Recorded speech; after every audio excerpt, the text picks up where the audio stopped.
Hello, everybody. Welcome to the webinar today. We're going to be covering ACS 180 and ACS 380 VFDs for machinery applications. I am Adam Beverage, the product manager for Machinery Drives, and next to me is Randall Sorrells. Hello, I'm Randall Sorrells. I'm the product market manager for Industrial Drive Products. So a little bit more about me. So I've been in the variable frequency drive industry for 13 years in a number of different roles. Started out in technical support, and then was an application engineer covering a wide range of applications. And I've been in product management for about 7 years, covering VFDs most of the time and a little bit of automation in there as well.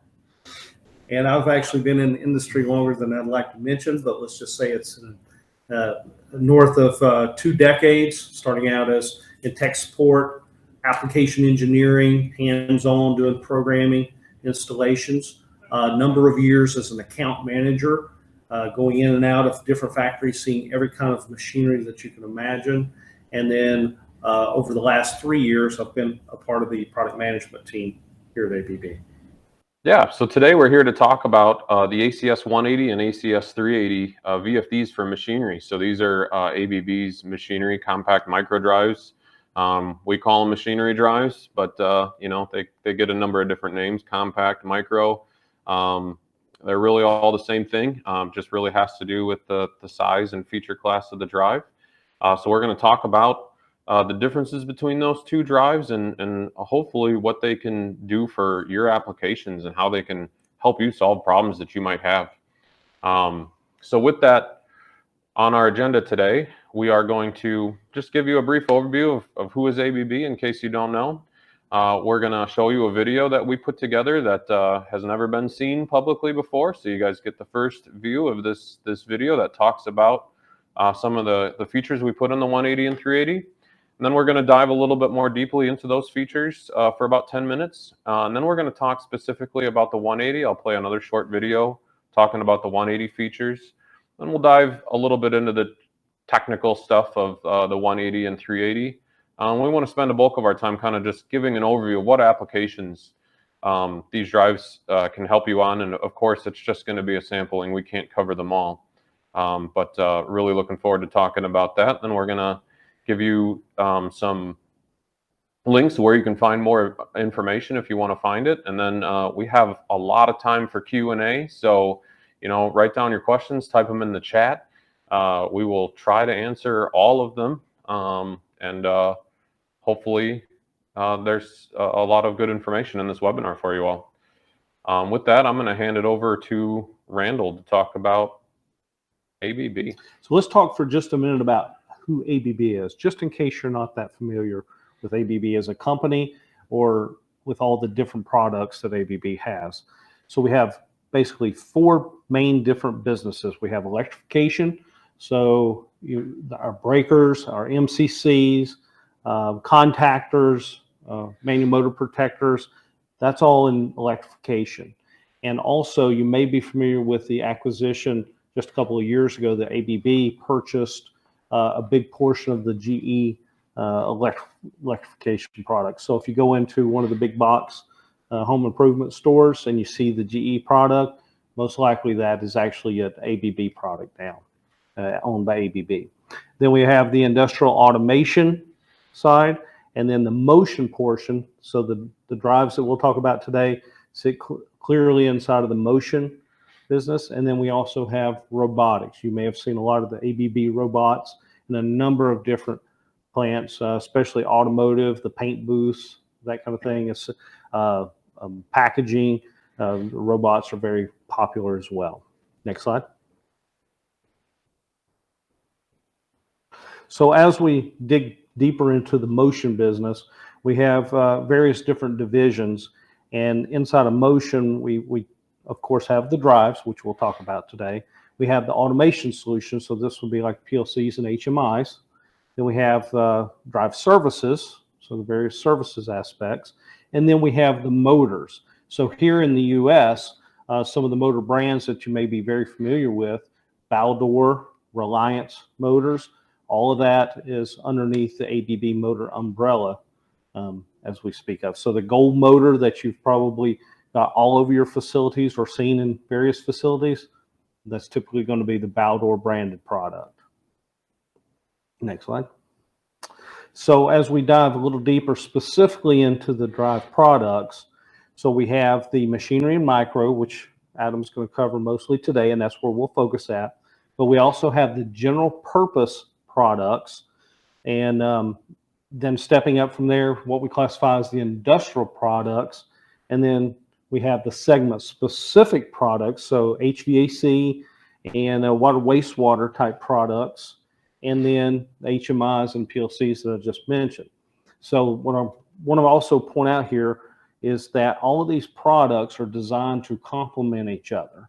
So the machinery drives, the general purpose drives, the industrial drives. The great thing is, and we'll see this on the next slide, we have what's called the all compatible product. And so you learn one of these and then you apply what you know to the entire portfolio. Next slide.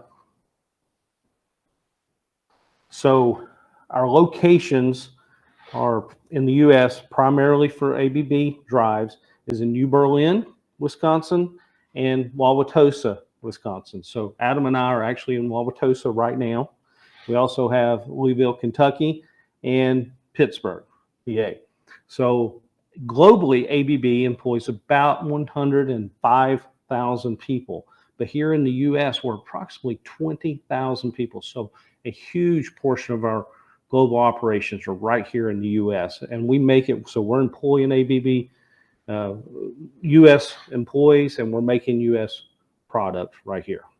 And specifically to the machinery drives, we have tens of thousands in stock in New Berlin. Just want to point that out. We have these things available today and short lead times right out of our factory. And then we also do late configuration, add keypads, add communication cards if you need that as well, as you'll see in the upcoming slides. So on the bottom of this slide, you can also see a note I've added here. So we have a lot of ABB operations here in the U.S., but a big portion of how we're successful is going to market through our channel partners, or distributors, as some people call them.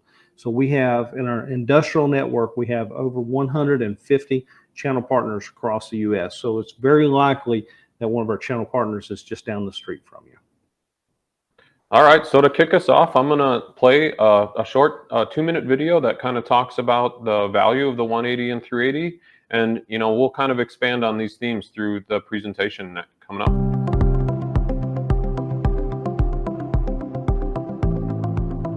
Introducing the ACS 180 and ACS 380 variable frequency drives, helping machine owners achieve optimum machine control and performance in applications like pumps, compressors, fans, cranes and hoists, conveyors, and more.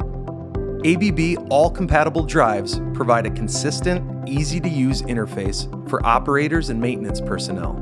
Learn it once and use it everywhere. QR codes on the drive direct you to manuals, swipe guides, and more. ABB meets your needs with several options for training and support.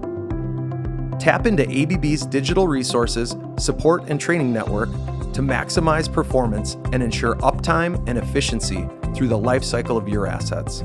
Precise control allows your equipment and processes to be synchronized for best efficiency. The ACS 180 and ACS 380 support premium efficiency motors as you go forward on your carbon footprint reduction journey. ABB VFDs are designed with safety in mind. Leverage the built-in Safe Torque Off function as an integral part of your e-stop circuit. Eliminate the need to enter arc flash zones by using Bluetooth keypads to remotely configure and monitor your drives. Use Mobile Connect within the ABB DriveTune mobile app to connect to your drive and get remote technical support to configure, commission, and troubleshoot. 24/7 support helps you quickly diagnose and resolve problems. Visit abb.com/drives for more information on the ACS 180 and ACS 380 variable frequency drives. So let's talk a little bit more about our portfolio, and then we're going to talk about why did we build the ACS 180 and 380. So, our portfolio that we're talking about today is the 180 and the 380. So that's our entry-level drives. So the 180 is kind of everything you need, nothing you don't, all essential features built in. We'll talk more in depth about what those features are. 380 is a step above that, has more expansive configurability and options. Both are up to 30 horsepower. And then you can step up to the ACS 580, which is our general purpose drive. Opens up a much wider range of horsepower.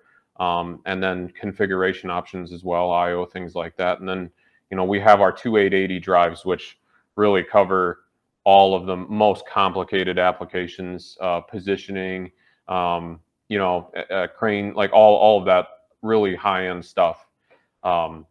And as we said before, they all feature the same kind of programming methodology, same look and feel. So if you learn how to use one, you can really pick up using the next one with really little effort.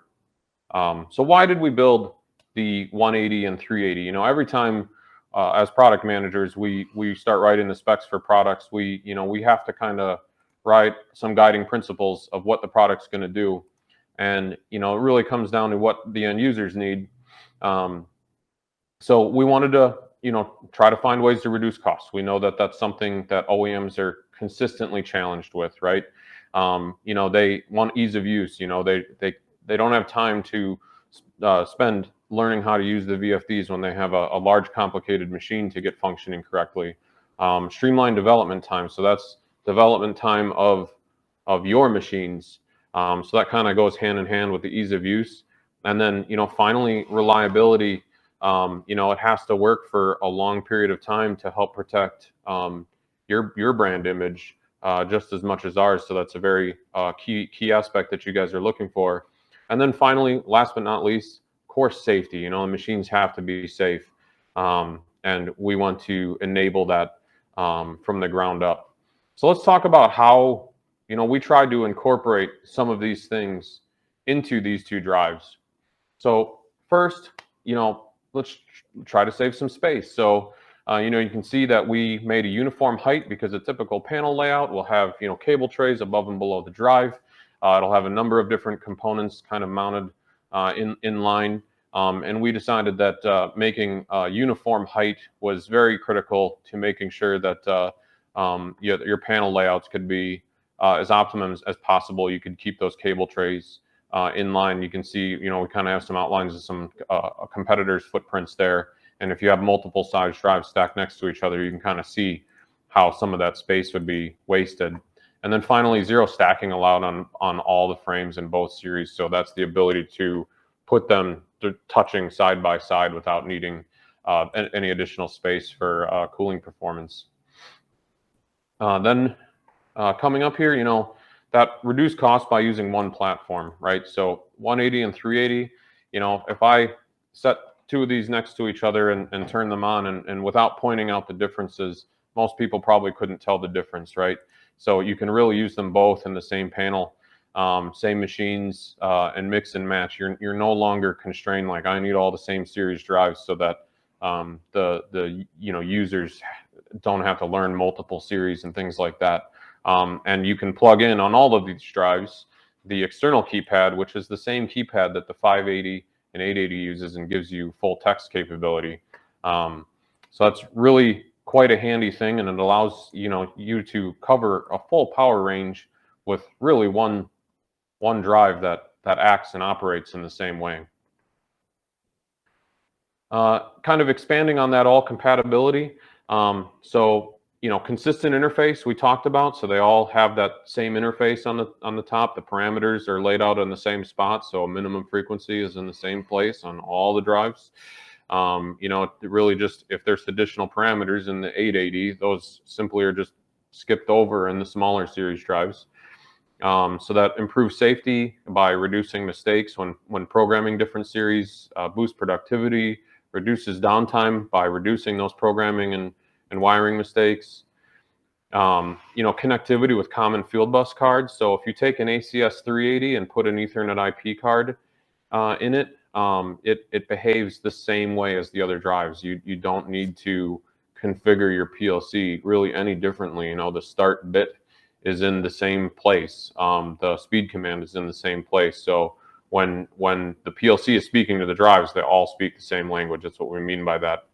And then, finally, common programming tools, our Mobile Connect app, Drive Tune, Drive Composers, all work with all of these series drives. So kind of diving, a little more deeply in some of the physical features of what all compatible means is, we have that same parameter interface, but we also use color-coded terminal blocks that really allow you to kind of see quickly where certain wires go. The STO is orange, the inputs are blue, the comms are gray, and that's the same on all the drives, so they're easily identifiable between the different series. And then finally, safety. We have onboard SIL 3 safe torque off, even in the little inexpensive 180, and then it's in the 380 and our other drives as well. So you don't have to be concerned with needing to buy a more expensive drive to achieve those integrated safety requirements that you might have. So it's kind of an example on the right, like it's not maybe a perfect example, but it kind of illustrates, like, if you don't have STO, it adds a bunch of costs, right? And we reduce those costs by not needing those additional components to reach certain levels of SIL safety. And then on the left side of the screen here, you'll see the Bluetooth keypad connected. So this remote keypad really allows a lot of things, and not all micro drives allow remote keypads to be connected, and most don't allow a Bluetooth keypad to be connected. And what this allows you to do is sometimes, these are mounted up in the air next to a conveyor that might be 20 feet in the air, transporting product, and it's a real safety issue to have to go up there on a ladder and especially enter the cabinet if it's an arc flash zone and you have to be suited up. So having a remote keypad prevents you from having to open that box to check the status of things, and having Bluetooth just further adds to that by preventing you from even having to climb a ladder. And the Mobile Connect app really does a lot of things for you. When you connect to it, and maybe Randall can add to this a little bit, but when you connect to it, you can communicate directly with tech support, and they can help you get that drive up and running more quickly by being able to remotely view what's going on with it. So it just reduces the need for communication and communication mistakes if you're online with the drive that way. Anything to add? Absolutely, yeah. So once you get into the Bluetooth keypad addition to this, we have Drive Composer entry, so you can use Bluetooth straight from your laptop into the keypad into the drive. He mentioned the Mobile Connect, a great tool, so you can leverage that with your channel partners so that they can be that remote tech support for you without having to deploy somebody until absolutely necessary. Allows them to show up with the right parts, to diagnose it remotely, show up with the right parts to decrease that amount of on-site time, and also be able to decrease the downtime. So again, this Bluetooth serves multiple purposes for you. All right, now I want to spend a few minutes on this, concept of motor control and rating. So, most micro drives are open loop vector drives, especially in that low class inexpensive drives. But our ACS 180 has open loop vector control. And what does that do for you? Quite simply, it better pairs with the motor and gives the motor more control, right? So instead of the drive just basically being a power supply and outputting a voltage and frequency, it's monitoring the current, seeing what the motor's doing, and compensating for it. So it can tell when, hey, this thing's not at the speed that it should be, and it adjusts its output to compensate for it. So what does that do? Gives you increased starting torque, gives you better responses to dynamic load conditions. So if you're loading and unloading a conveyor, instead of the thing slowing down, speeding up, stays a consistent speed. And quite frankly, we think, ABB's control is one of the best on the market. And the fact that you can get all of that in an ACS 180 drive is one of the biggest features that you can have. You get that robust, precise motor control performance in all of our series of drives. And then when you go up to the ACS 380 and obviously the bigger drives, you can add an encoder as well to get even more precision out of the drive if needed. And then on the right, we talk about the support for permanent magnet motors. So ACS 180 has support for permanent magnet. That was a feature normally relegated to the higher cost drives. Now you can get it in all of the drives.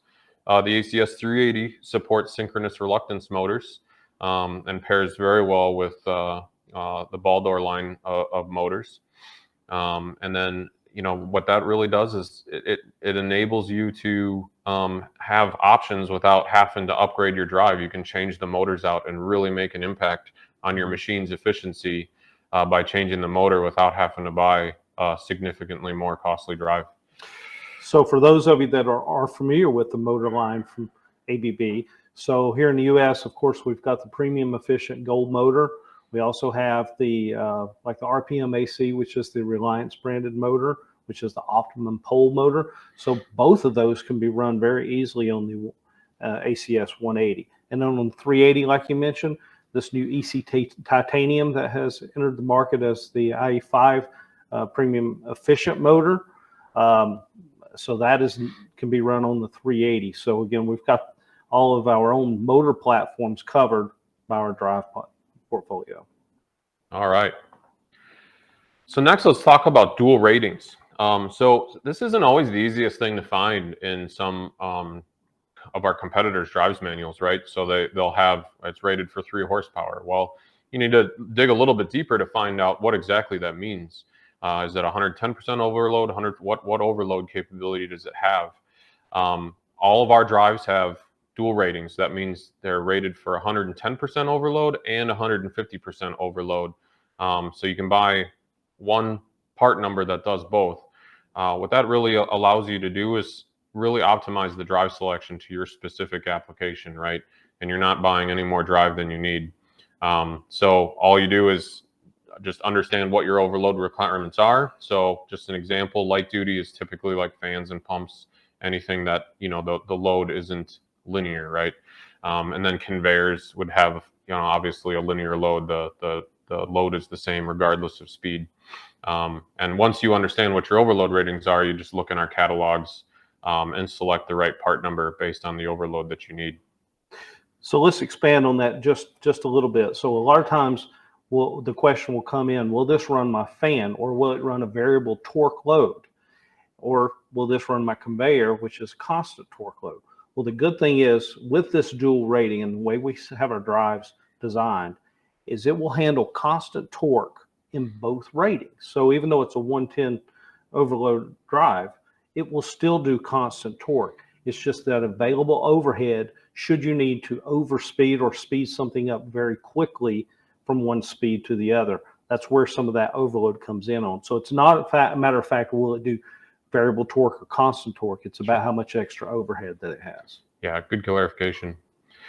So moving on to modularity. So really, this is about configuring exactly what you need and not overpaying for features that you don't need. So ACS 180 has essential features built in.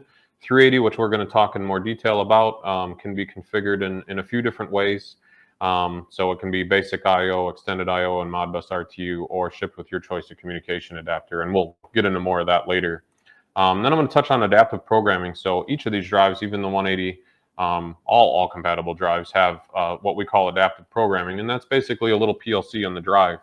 So that really is a powerful tool. If you need to write simple logic that you can't easily program in the drive, these 2 limit switches need to be on before this happens or whatever, you can quickly do that using our Drive Composer tool and eliminate the need for a PLC. The biggest limitation I've always said is just how much I/O is available on the drive, That's right? right. So we had a good question that just came in. It says, is this adaptive programming, is it geared specifically toward like pump skids? The good part is, and I guess this is the short answer, the good thing is you can actually utilize this adaptive programming however that you see fit. Mm-hmm. So it's not necessarily pigeonholed one direction or the other. It allows you the flexibility to leverage it as you see fit. Yep, and you absolutely could use it for pump skid applications. Okay.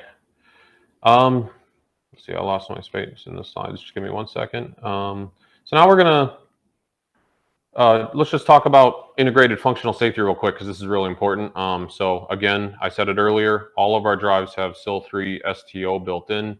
And just to give you a quick understanding of what SIL 3 is versus SIL 2 and SIL 1, it really has to do with how much redundancy is built into the safety circuit. So really, this is going to come from the application, how much redundancy you need. SIL 3 is one of the highest levels available on the drives, and I don't know the exact number, but it has to do with how reliably that drive is going to stop when you hit the e-stop. So SIL 3 is more reliable than SIL 2. SIL 2 is more reliable than SIL 1, as a quick example. But your application requirements will absolutely dictate what you need, and SIL 3 covers them all three. With that, I'm going to show a quick video on specifically the ACS 180, and then we're going to talk about the technical features in the 180 and the technical features in the 380.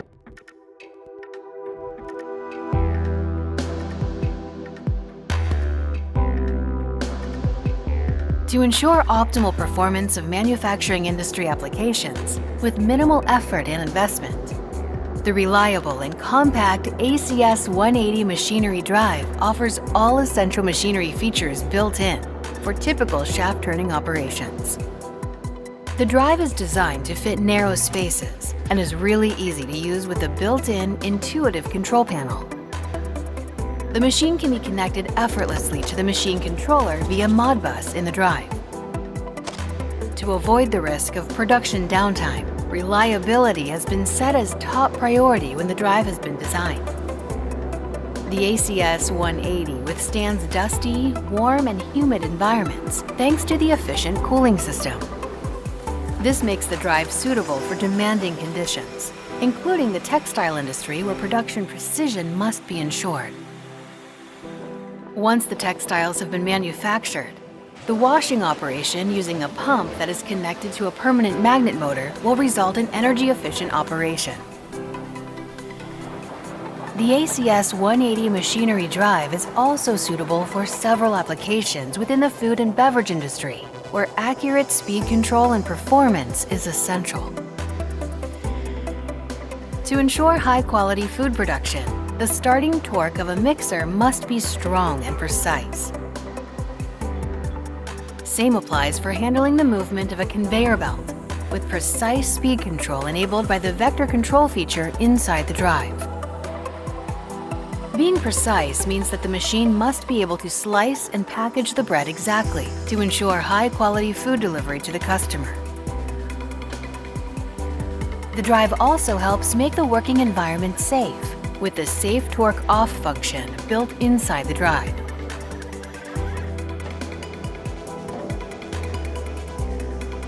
The drive makes opening and closing of doors and gates smooth whenever it is required. With the ACS 180 machinery drive, there is a lot of energy and cost savings to gain.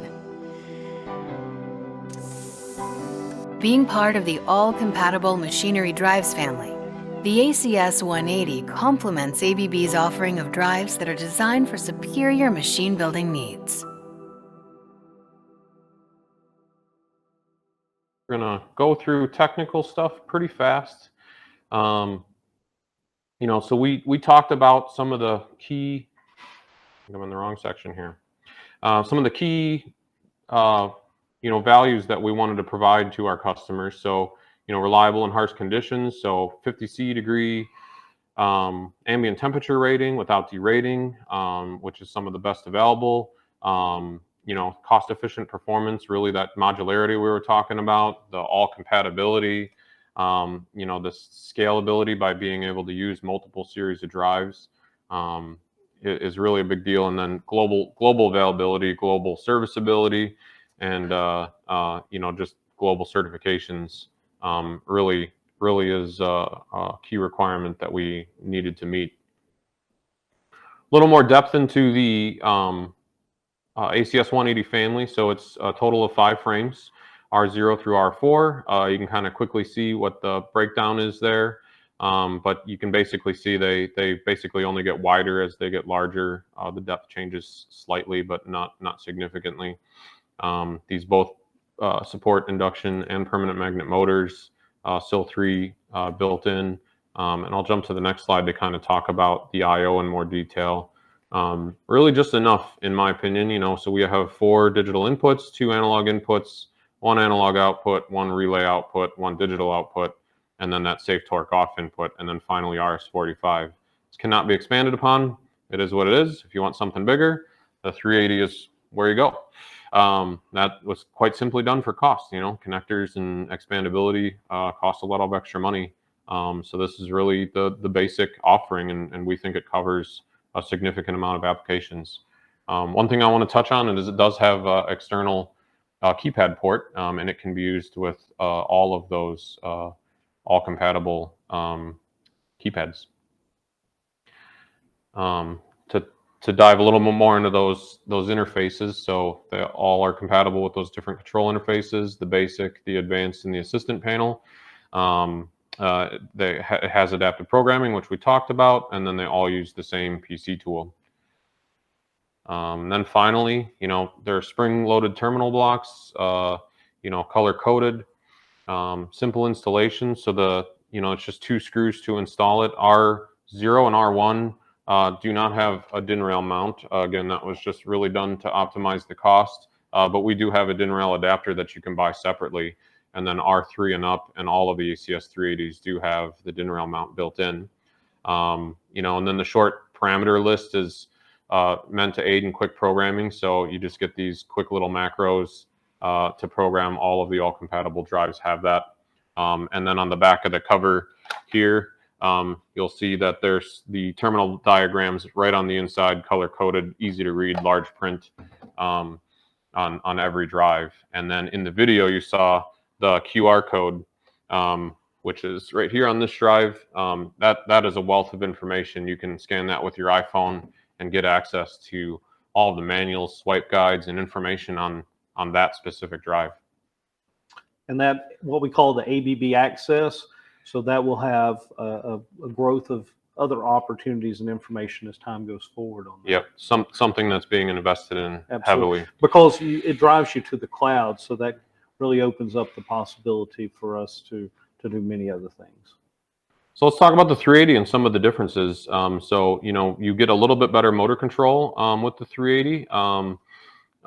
It adds the closed loop capability, but the 180 is quite capable and can handle absolutely most applications out there. It's really, if you just need that precision of closed loop, that a 380 might come up. Ease of integration, so it has the functional safety. There are functional safety modules that can be added to the 380 to make it even more capable than just basic safe torque off. And then the power, the range of products is really very similar. So still 5 frame sizes, changes in width. Has the really similar frame brakes as the ACS 180. The dimensions are a little bit different, as you can see here, but the key differences are in the configurability. Let's pause here for just a quick second. We had a question that came in on the 180, ACS 180, about the DIN rail. So since we're showing the 380 here, let's clarify this for a moment. So on both the 180 and the 380, we have R0 through R4 frames. On the 180, so R0 and R1, I don't know how well you can see this, but it does not have the DIN rail mount that comes standard. And again, the reason why is it allows it to be a little bit more shallow. It takes a little bit more cost out of the drive, makes it more economical, because what the field has told us is that they on drives like this, they don't necessarily need the DIN rail on this size of drive, this horsepower drive. So you can add it, but it doesn't include it. Now the 380 on those same frames, it does have that DIN rail capability. On the 180, flipping back, so again, R0, R1 does not have DIN rail built in, but when you go to the R2, R3, and R4 frames, it does have that DIN rail capability built into it. Hopefully that answers your question. Yep, and really the bolt mounting is significantly stronger. So anytime you need vibration resistance, that's ultimately going to be how you're mounting it anyways. Okay, let's talk about the configurability of the 380. So first, I'm just going to dive into details of the S variant. So the S variant is our extended I/O variant. It has the BMIO option card pre-installed from our factory.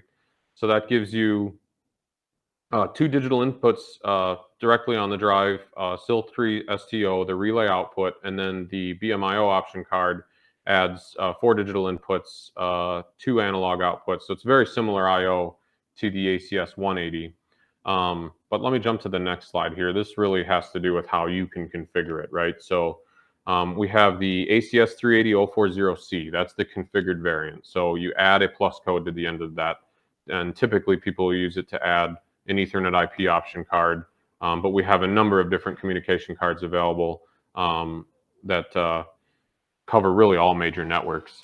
Absolutely. So we've got the Ethernet card, so Ethernet IP, Profinet, Modbus TCP, and then we also have the field bus card, so Profinet, DeviceNet, so on and so forth. So a number of different options. And by the way, we have tons of those, all of those in stock. So that's right. We are definitely open for business when it comes to comm cards. Yep. So the 040S, which I just showed, really has that BMIO IO option card pre-installed. So you can see the list of IO points that it gives you here. And then finally, we have the 040N, which doesn't come with an option card. Why would you buy this? It's so you can configure it yourself. Typically, channel partners would buy this, keep it in stock, keep a pile of the option cards in stock, and then they can configure the drive that the end user needs. Because yeah, I mean, 2 digital inputs, 1 relay output might be enough for some applications, but for most, it probably isn't. Yeah, you'll either need the communication network or the IO. Yeah, but what it really allows us to do is really be flexible in meeting the exact application requirements. Here's a little bit more on the communication adapters that we talked about. So Profinet, Profibus, Ethernet IP, EtherCAT, Modbus, CAN, Open, PowerLink, and DeviceNet. I think that certainly covers most of the standard ones. And then on the side of the drive, you can add encoder options. So pulse encoder interface modules. You can do an external 24-volt DC adapter for keeping the drive powered without line power, which is important in certain applications. And you can add those options as well. And then one more important thing to note is, brake control. So the 380 really has a lot more braking features than the ACS 180. For certain applications, the 380 has the brake chopper built in all frame sizes. The 180 has it in R2 and up. But the mechanical brake control logic is probably one of the more important things that the 380 has for applications that require it. So before I move on, I just want to kind of give a quick breakdown of why you would choose a 380 over a 180 or vice versa. So 180 Modbus RTU basic IO, it cannot have a NEMA 1 kit added to it because it's top in, bottom out wired. So if you need a NEMA 1 kit, the ACS 380 is going to be the drive for you. If you need a communication card, the ACS 380 is the drive for you. If you need an encoder interface, the ACS 380 is the drive for you. I really think those are there's more differences than that, but I think that's really going to be the big 3 things that are going to drive you to a buying decision. If you need communications, 380 all day, every day. If you need NEMA 1, then of course a 380 as well, or a 580.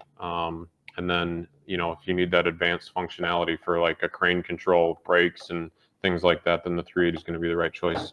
Right. Sound about right? I think that's right. And of course, your needs dictate all of the things that you need or don't need. But I know from our standpoint, a number of the majority of the lion's share of applications, the 180 is sufficient for most applications that we see. That's right. Yep. A lot of machines are standalone. Like pallet wrappers aren't always integrated into big complex manufacturing systems and typically don't need communications.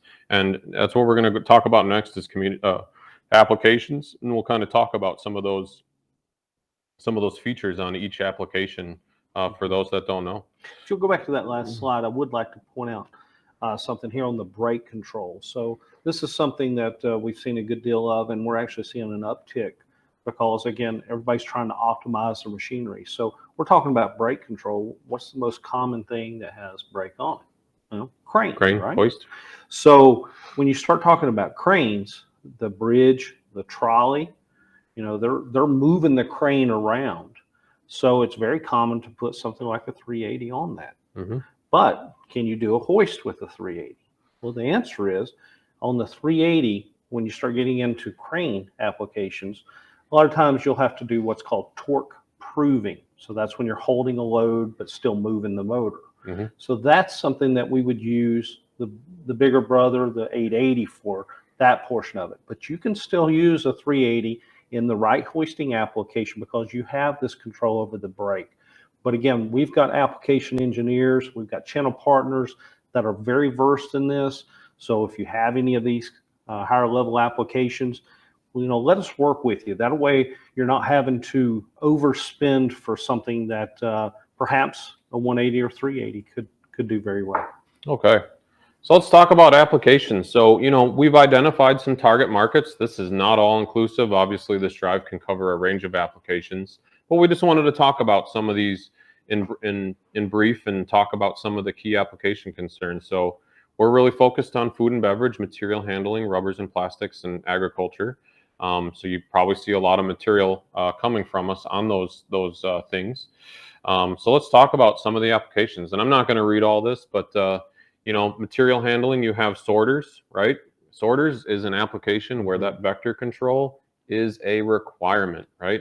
So box loads change as it's going down the conveyor. That shoe kicks the box off the side at a specific time. It's all timing based. It knows the box came in and it needs to be in front of the right shoe 2 seconds later. And if the motor's speeding up and slowing down because of load changes, it's not going to work. So you can do that application with the 180 or 380 because it has that functionality built in. And let's move on to next, conveyors. So conveyors, and if you have anything to add, feel free. So conveyors, it's interesting. The most restrictive requirement I usually see on requirements is the size of the drive. Absolutely. Because they need to, cram it underneath on the leg of the drive in some weird position. So, right. Height and depth just often comes to be the most critical thing. So I think we meet those requirements. Sometimes it's not in a box and you need a NEMA 1 kit, which the 380 can do, as we just talked about. But of course, conveyors have the same requirements for, safety as well. There's always an e-stop on a conveyor. Exactly.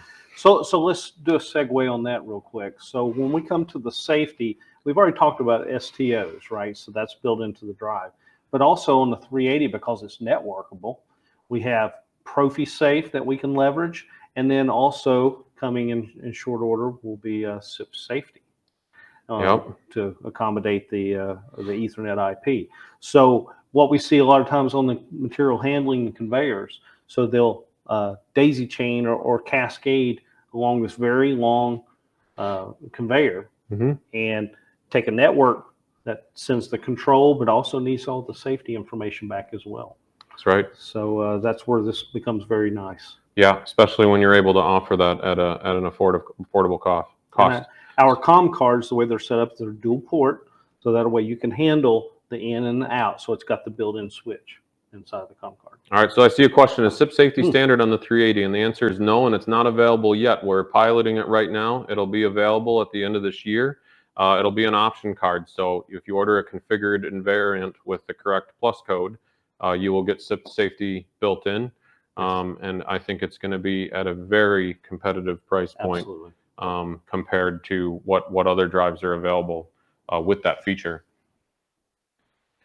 So conveyors obviously aren't only used for material handling, they're used in food and beverage as well. And the requirements really aren't all that much different.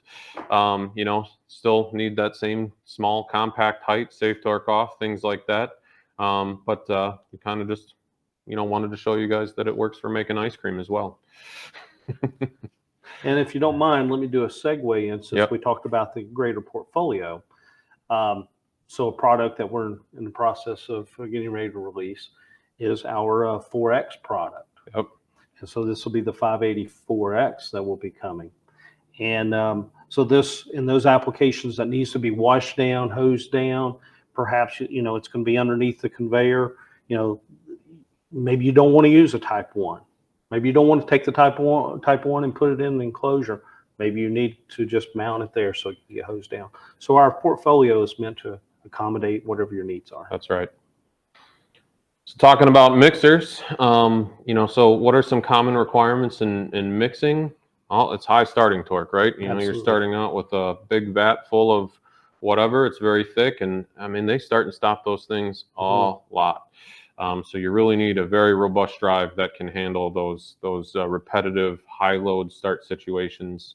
And 180 and 380 really can do both. Absolutely. And typically a mixer, again, they're not often in production line environments. They're typically standalone machines. It's not always the case. So the 180 would be the case when it's just a standalone machine. Just some quick features that I think are important here is, you have multiple parameter sets. You can, with adaptive programming and other things, you can handle, different, recipes built into the drive and handle different materials quite easy from push buttons and knobs without needing a PLC for a basic application like a standalone mixer. And of course, this is where the vector control is great. Yes. Because that dynamic torque response, the speed response is superior to just a scalar mode. Absolutely. Pumps and fans, there's pumps and fans all over in food and beverage, pumping milk and drying grains, all kinds of different things. So this really kind of just comes down to that dual rating, right? You don't typically need a lot of overload in these applications. It's available.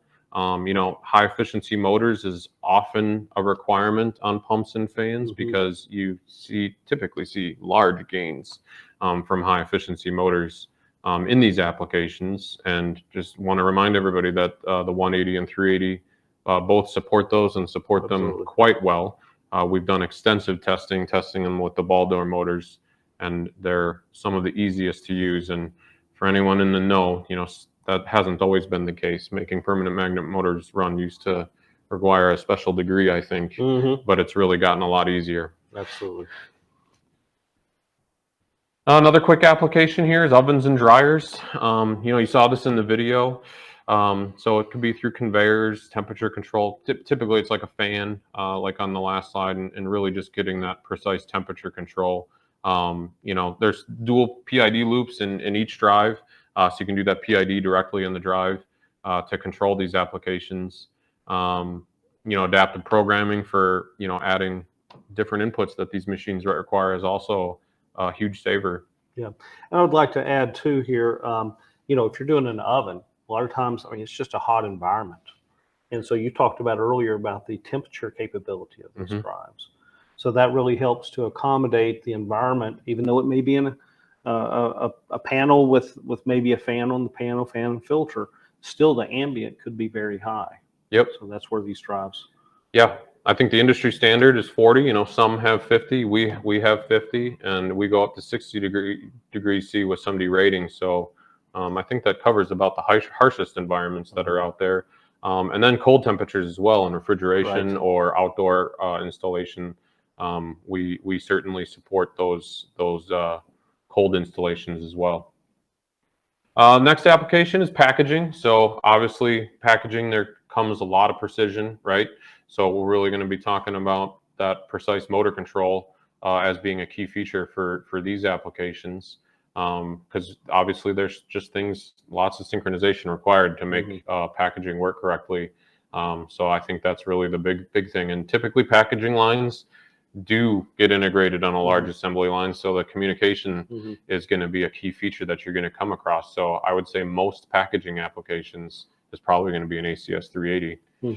And also too, in the packaging, what I've seen up through the years is you're typically going to have a particular machine that's going to have a number of different VFDs on that machine that's in the packaging line. So therefore, as you start mounting those, space becomes an issue. So that's, again, the reason why we optimize the space utilization on this drive. Yeah. So talking about agriculture, we see our drives used in these applications a lot, right? And this is a really critical application. I have a picture of a greenhouse on here, but if it's being used to cool a barn full of cows or chickens, obviously it's a lot more critical, right? The livelihood of the livestock is often key to farmers, and you get the best production when the temperature's just right. So on these big fan walls in the back of these barns, having the ACS 180 in those applications is is great because of the high reliability of our drives. Yes. I mean, we really test them quite aggressively. It's really built into the core of everything that we do. And, you know, again, the high efficiency motors, you know, farmers are usually looking for any savings that they can possibly get in terms of energy usage. So having those permanent magnet motors supported is a big deal.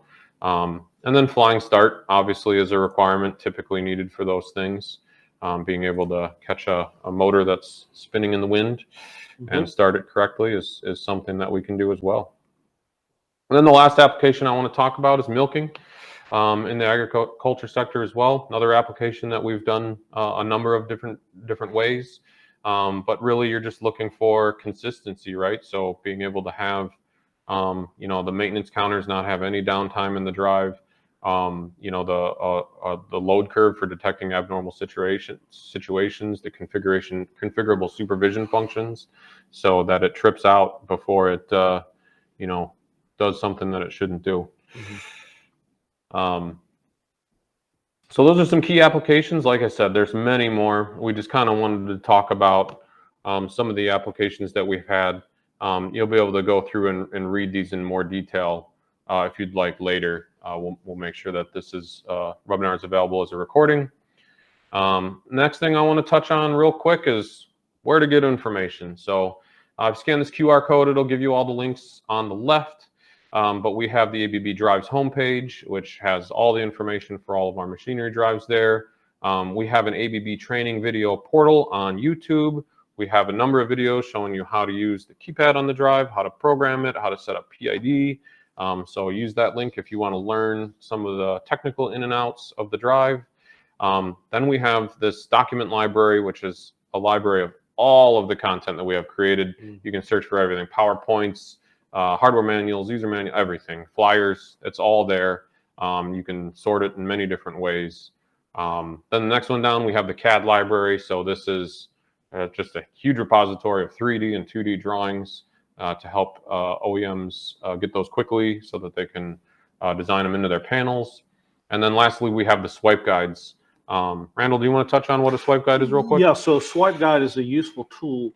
And again, you get to this tool through scanning the QR code that's on the drive. But you go into the swipe guide, and let's say, for example, you want to do a basic startup function. Well, the swipe guide, you go from one page to the next, and it walks you through how this takes place. So again, it's meant to be a very intuitive way to accomplish the task that you've got at hand. Excellent. Yep, useful tool. So that is all the content we wanted to cover. So yeah, we're available to answer any and all questions that you might have. So I see one, speaking on reliability, does ABB advertise their mean time to failure? Yeah, we have those numbers available. I will say that they're not super useful numbers in a lot of situations. And that's not just speaking ABB, that's in general. They're calculated numbers, and you always get these numbers like 10 billion years out of them, and everyone knows that's not real. So yeah, it's a challenging number. So let me expand on the reliability topic, and this is something internally we're talking about more and more, is how to best get that story out there. With ABB, reliability is at the core of everything we do. We design, we maintain, we do continuous improvement to make sure that our product will do what it says for the length of time that we say it's going to do it. So we have what's called a CSI laboratory that does extensive testing when we've seen failure so that we can get a failure analysis. We do what's called halt testing, so that as a product is designed, as it's being manufactured, so that we can continuously do ongoing reliability studies.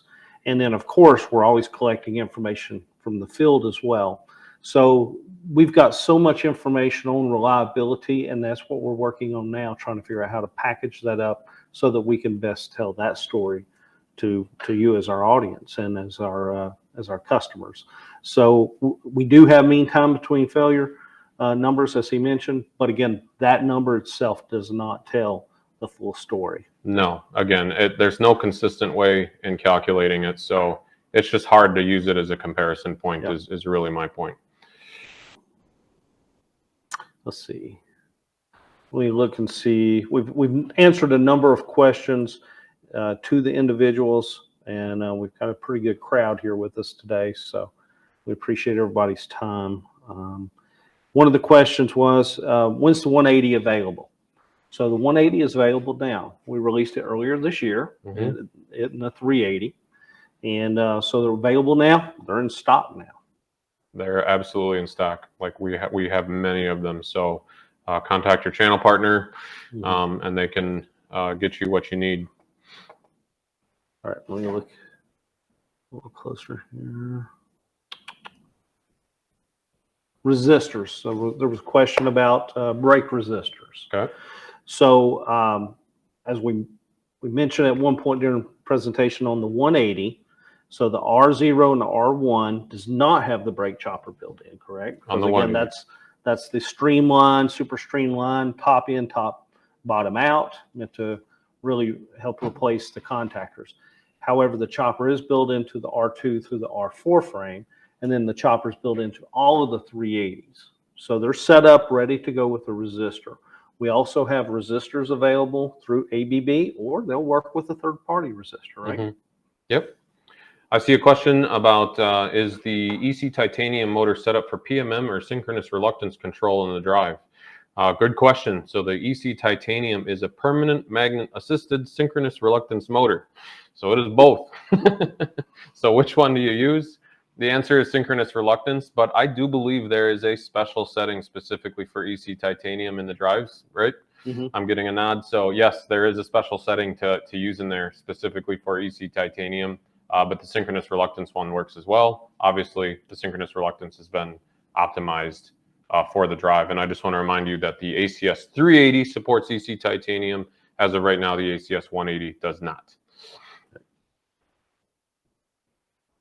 Another question in about what's in place to mitigate arc flashing. Okay, that's a good question. So we're really going to talk about IEC 61800-5-1, which came out a few years ago. So when that change happened, it was a major shakeup in the drives industry. So prior to that, we tested the drives by shorting the output of the drive, the UVW terminals, and turning the drive on and seeing what happened. And what would happen is the drive would fault and shut off, and nothing would happen. IEC 611 or 61800-5-1 said that you had to short the DC bus terminals, which is before any control in the drive. Well, the drive would blow up spectacularly when that happened, because you're shorting it directly, and the drive had no control over shutting off those terminals. So since that, all the drives have been designed to really contain that, right? So obviously, number one, you need to use the correct circuit protection with the drive. We tested it with fuses to 100 KAIC SCCR, and then we're tested with Type EC MCs to 65 K SCCR, and we have some miniature circuit breaker ratings as well. You can find that all in the hardware manual. But when you use that, we short the DC bus, and really, just talking about the design and how it's contained, so it's really more robust enclosures, and then more stringent pairings with the line side motor protection devices. So I would say the biggest change was really enclosure design when that happened.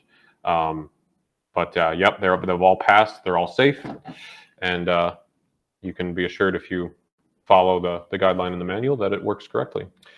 All right, so we have time for just one more question here. And so the question is, which of the two drives, the 180 or the 380, is better suited for constant torque? The answer is both. Both. They're both rated for constant and variable torque applications. So from that standpoint, it just depends on, again, the IO configuration, the network that you need, and whether or not you need the NEMA 1 kit on that smallest horsepower. There is an ever so slight difference between the motor control performance between the 180 and 380. The 380 in open loop mode performs a little bit better. I'm talking 1 or 2%. Most you'll never be able to tell the difference. So if you need open loop speed control, I would say that typically shouldn't be your deciding factor between the two drives. Right. If you need closed loop, obviously the 380 has the encoder interface. Okay. Well, with that being said, I think we need to wrap it up and Yep. be conscious with everybody's time. And thank you so much for tuning in here. Hopefully this has been beneficial for you. And hopefully Adam and I will get a chance to come together again and talk about this and similar topics. All right. Thank you. Have a great day. Thank you.